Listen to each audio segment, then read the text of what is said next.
जादुई लूडो।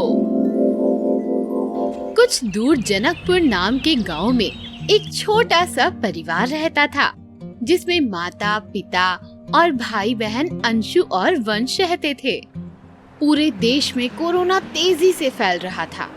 एक दिन जब अंशु और वंश दोनों स्कूल के लिए तैयार होकर निकले, तभी अचानक उनके पिताजी ने उन्हें पीछे से आवाज दी। अरे बेटा अंशु और वंश, रुको, वापस घर के अंदर आओ। ये सुन अंशु और वंश तुरंत अपने पिताजी के पास पहुंचते हैं। बेटा, अभी मैंने पढ़ा कि कोरोना वायरस के काफी तेजी से फैलने पर स्कूल, कॉलेज और बाकी सारी जगह बंद हो गई हैं और कुछ समय बाद ही खुलेंगी। अरे वाह, छुट्टी!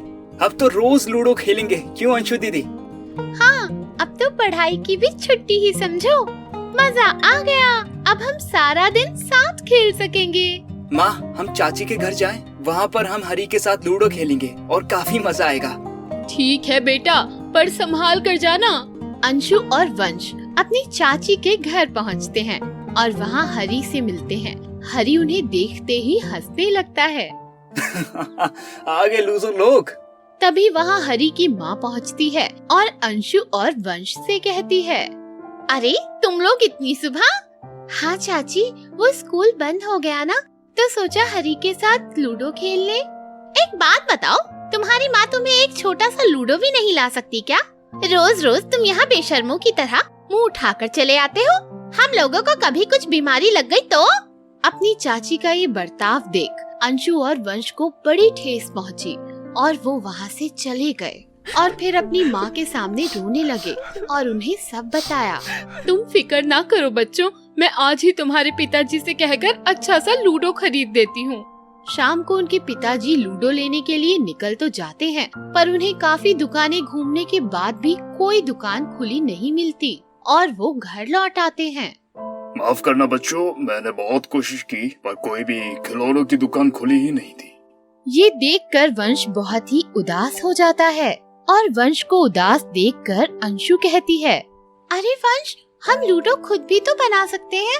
आओ चलो, कार्डबोर्ड निकालो और वो हमारी आर्ट क्लास वाली मॉडलिंग क्ले, वो भी ले आओ। दोनों भाई बहन अपने हाथों से कार्डबोर्ड काट कर उसे रंग देते हैं और मॉडलिंग क्ले से गोटियां बना लेते हैं। तभी अंशु पूछती है, पासे का क्या करें? अरे मैं अभी नदी किनारे से एक अच्छा वाला पासे जैसा पत्थर ढूंढ के लाता हूँ। वंश जब नदी किनारे पत्थर खोजने लगता है, अचानक उसकी नजर किनारे पर पड़े रेत में दबे हुए जगमगाते हुए डब्बे की तरफ जाती है।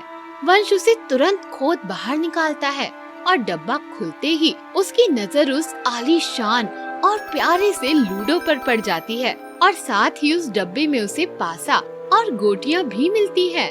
वो उस डब्बे को घर ले जाता है और दोनों भाई बहन खुशी खुशी सब जमाने लगते हैं। तभी अचानक लूडो में से एक आवाज आती है, जादुई लूडो के खेल में आपका स्वागत है। जीतने वाले को मिलेगा इनाम और हारने वाले का उड़ेगा मजाक और बेईमानी करने वाले को मिलेगी सजा और आएगा सबको बड़ा मजा। दूसरी तरफ हरी उसके दोस्त राघव के साथ लूडो में लगे 100 रुपए की शर्त हार जाता है। चल 100 रुपए निकाल। अरे भाई, लॉकडाउन चल रहा है, अभी कैश नहीं है तो तुम मुझसे बाद में ले लेना। पर राघव गुस्से में आ उसका लूडो छीन लेता है और वहाँ से चला जाता है। हरी काफी दुखी हो जाता है और अगले दिन अंशु और वंश के घर पहुँचता है और उन्हें लूडो खेलने को कहता है और उन्हें राघव के बारे में बताता है और उनसे पूछता है कि क्या वो उनके साथ खेल सकता है। अंशु और वंश तुरंत हाँ कह देते हैं और फिर गेम शुरू हो जाती है। अंशु के साथ खेले हुए पहले गेम में हरी हार जाता है और अंशु के जीतते ही लूडो में से एक वीडियो गेम बाहर निकलता है और साथ ही उस लूडो में से एक मधुमक्खी बाहर निकलती है जो हरी की नाक पर काट लेती है। अरे क्या है ये सब चीजें, इसमें से कैसे बाहर आ रही हैं? ये कोई आम लूडो नहीं है, ये जादुई लूडो है। तभी अचानक लूडो में से फिर आवाज आती है, जादुई लूडो के खेल में आपका स्वागत है। जीतने वाले को मिलेगा इनाम और हारने वाले का उड़ेगा मजाक और बेईमानी करने वाले को मिलेगी सजा और आएगा सबको बड़ा मजा। हरी समझ जाता है और ठान लेता है कि कैसे भी करके वो इस बार वंश से जरूर जीतेगा। क्या पता लूडो उसे भी कुछ अच्छा दे दे। वंश और उनके बीच गेम स्टार्ट होती है और बीच गेम में जैसे ही वंश का ध्यान हटता है, हरी धीरे से अपनी एक गोटी की जगह बदल देता है। गोटी की जगह बदलते ही लूडो में से एक आवाज आती है, तुमने बेईमानी की इसलिए तुम्हें इसकी सजा मिलेगी। और ये कहते ही लूडो में से काला धुआं निकलता है और हरी के चेहरे पर पूरा काला रंग लग जाता है और अंशु और वंश जोर जोर से हंसने लगते हैं। शायद इसीलिए कहते हैं सच्चे का बोलबाला और झूठे का मुंह काला। जादुई मास्क। कुछ दूर एक छोटे से गांव में एक गरीब मजदूर की बेटी रहती थी। उसके साथ उसकी दादी और एक छोटी बहन रहती थी। वो बहुत गरीब थे, ना उनके पास खाने को कुछ था ना पीने को। लॉकडाउन की वजह से उनके माता पिता जो बाहर शहर में मजदूरी कर रहे थे, उन्हें भी कुछ काम नहीं मिल रहा था और ठीक से 2 वक्त का खाना भी नसीब नहीं हो रहा था। कुछ भी समझ या मदद ना मिलने पर वे शहर से गांव की ओर कड़ी धूप में पैदल ही चले आए। दादी माँ, पिताजी का शहर से टेलीफोन आया था। वो कह रहे थे कि उन्हें कुछ भी काम नहीं मिल रहा है और खाना भी ठीक से नसीब नहीं हो रहा। घर के सेठ ने किराया ना मिलने पर उन्हें घर से निकाल दिया और वो पैदल ही गांव लौट गए। बेटी, अब तो तू ही बता, क्या कर सकते हैं? मेरी भी उम्र हो चुकी है। थोड़े आए राशन से, आटा दाल से तो घर चला रहे हैं। हमारी इकलौती पुरानी जमीन बेचकर मैंने तुम्हारे लिए कुछ पैसे जुटाए थे ताकि बड़े होकर तुम्हारी शादी हो सके। ये लो, इन्हें अलमारी में रख दो।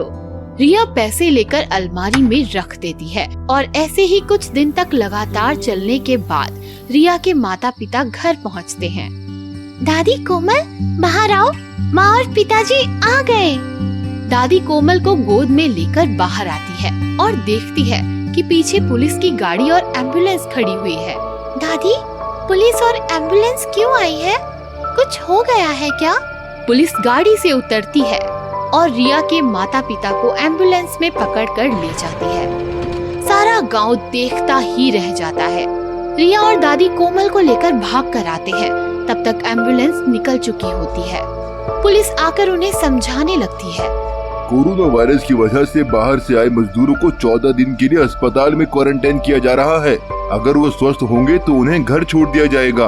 बेटी रो मत, तुम्हारे माता पिता सुरक्षित हैं, वो जल्द ही आ जाएंगे। पुलिस वाला चला जाता है और रिया ये सुनकर रोने लगती है और अंदर चली जाती है। रिया दीदी, मुझे माँ के पास जाना है, पिताजी के साथ रहना है, मुझे छोड़ दीजिए, जाने दीजिए। कोमल रोने लगती है। रिया रोते हुए कोमल को चुप कराने लगती है और दोनों सो जाते हैं। 14 दिनों बाद ये खबर आती है कि रिया के माता पिता कोरोना पॉजिटिव थे और अब वे इस दुनिया में नहीं रहे। रिया, उसकी दादी और छोटी बहन अब बेसहारा हो चुके थे। अब उनके पास कोई ना था। इस सदमे में कुछ दिनों बाद उनकी दादी भी शांत हो गई और दोनों अब बिल्कुल अकेले हो चुके थे। जिस तरह मेरी माँ और पिताजी कोरोना की चपेट में आ गए, अब इस दुनिया में नहीं रहे, मैं ऐसा अब नहीं होने दूंगी। मैं गरीब मजदूरों के लिए मास्क बनाऊंगी जिससे वो अपने परिवार के पास सुरक्षित पहुंच सके। रिया के पास मास्क बनाने के लिए कुछ नहीं था। वो उसकी दादी की बची हुई जमीन के पैसों से ही मास्क बनाने के लिए कपड़े, मशीन और सैनिटाइजर खरीद कर लाती है। मास्क को सैनिटाइज करके गरीबों तक गली गली जाकर फ्री में मास्क बांटती है। एक दिन वो चलते चलते एक बरगद के पेड़ के पास पहुंचती है और कड़ी धूप के कारण कुछ देर वहीं बरगद की छांव में बैठ जाती है और शाम होने का इंतजार करती है। बैठे बैठे उसकी आंख लग जाती है और वो सो जाती है। रिया उठने के बाद देखती है कि उसकी मास्क की टोकरी गायब हो गई। वो उसे ढूंढने लगती है। शाम हो गई, अब जाकर बाकी के मास्क बांट देती हूँ, फिर घर जाकर खाना भी तो बनाना है। अरे अरे, मेरा टोकरा कहाँ गया? कहीं पेड़ के पीछे तो नहीं? कहीं हवा से इधर उधर तो नहीं चला गया? मुझे उसे ढूंढना होगा। मेरे पास अब पैसे भी नहीं बचे नए मास्क के लिए। वो उसे हर जगह ढूंढती है और उसे कुछ नहीं मिलता और उसके सारे पैसे भी खत्म हो चुके हैं। उतनी ही देर में तेज हवाएं चलने लगती हैं और बरगद के पेड़ पर बंधा एक कपड़ा उस पर आ गिरता है। वो कपड़ा खूब मुलायम होता है, दूसरे कपड़ों से बिल्कुल अलग और बहुत अच्छा। रिया उसे देखकर खुश हो जाती है। वो उस कपड़े से मास्क बनाने का सोचती है। क्यों ना मैं इस कपड़े से मास्क बनाऊं? कम से कम इस कपड़े से कुछ मास्क तो बन ही जाएंगे। रिया उस कपड़े को ले सीधा घर पहुंचती है और फिर वो उस कपड़े को काट कर मशीन पर मास्क बनाने के लिए सिलने लगाती है। देखते ही देखते वो थोड़े मास्क बना लेती है और फिर वो थोड़ी दुखी भी हो जाती है कि वो ज्यादा मास्क नहीं बना पाई और रिया उदास बैठकर रोने लगती है। तभी अचानक उसे जमीन पर कुछ जगमगाता हुआ दिखाई देता है। रिया देखती है कि जमीन पर पड़े हुए वो कपड़े के टुकड़े चमकने लगते हैं और कमरे से सारे टुकड़े इकट्ठे होकर वापस से एक बड़े से कपड़े का रूप ले लेते हैं।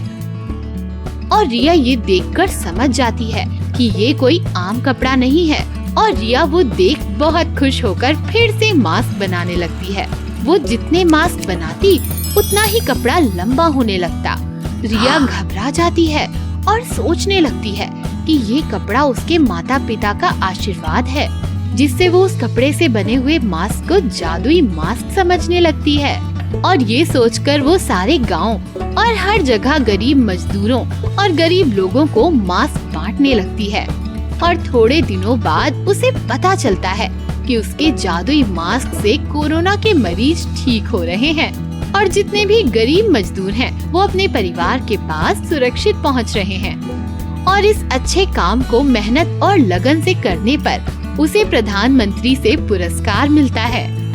तो बच्चों, आपने इस कहानी से ये सीखा कि हम अगर किसी की मदद अच्छे मन से करते हैं तो भगवान भी हमारा अच्छा ही करता है। अगर कोई मुश्किल में हो तो उसकी मदद जरूर करनी चाहिए।